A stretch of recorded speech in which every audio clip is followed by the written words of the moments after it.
ನಮಸ್ತೆ ಗೆಳೆಯರೆ, ನೋಡಿ ಈ ಕುಂಚಕಲೆಯನ್ನು.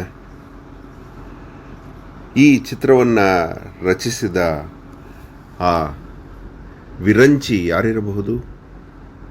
ಆ ಕಲಾವಿದನ ಹೆಸರು ಏನಿರಬಹುದು? ಇಷ್ಟಕ್ಕೂ ಈ ಕಲೆ ನಿಮಗೆ ಕಾಣುತ್ತಿದೆಯಾ? ಆ ಸಾಕ್ಷಾತ್ ಚಿರಂಜೀವಿ ಹನುಮನ ಹಾಗಿಲ್ಲವೇ?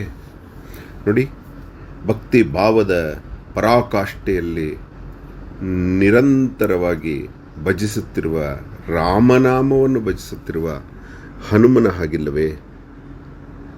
ಯಾರು ರಚಿಸಿದ್ದು?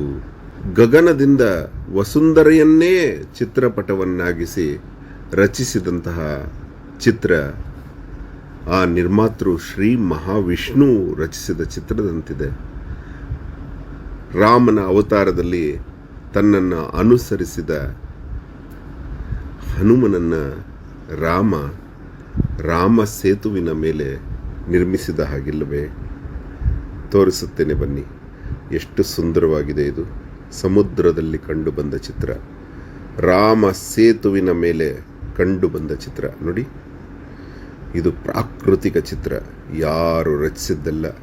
ಸಾಕ್ಷಾತ್ ಶ್ರೀರಾಮಚಂದ್ರನ ಮೂಲ ರೂಪ ಶ್ರೀ ಮಹಾವಿಷ್ಣುವೇ ತನ್ನ ಪತ್ನಿಯ ಮೇಲೆ ರಚಿಸಿದ ಹನುಮನ ಚಿತ್ರದಂತಿದೆ. ನೋಡಿ, ಇದು ರಾಮಸೇತು. ಇದು ನೀವು ನಿಮ್ಮ ಮೊಬೈಲಲ್ಲಿರುವ ಗೂಗಲ್ ಅರ್ಥಲ್ಲಿ ಕಾಣಬಹುದು. ಇದು ರಾಮಸೇತು. ನೋಡಿ ನೋಡಿ, ಎಷ್ಟು ಚೆಂದ ಇದೆ.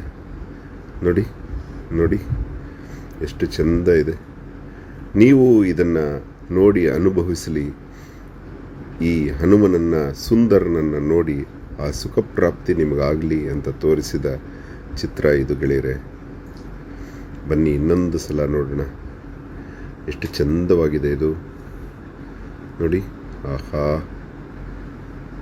ನೋಡಿ ನೋಡಿ, ಅತಿ ಸುಂದರವಾಗಿದೆ ವರ್ಣಚಿತ್ರ. ಧನ್ಯವಾದ. ಅಹೋರಾತ್ರ.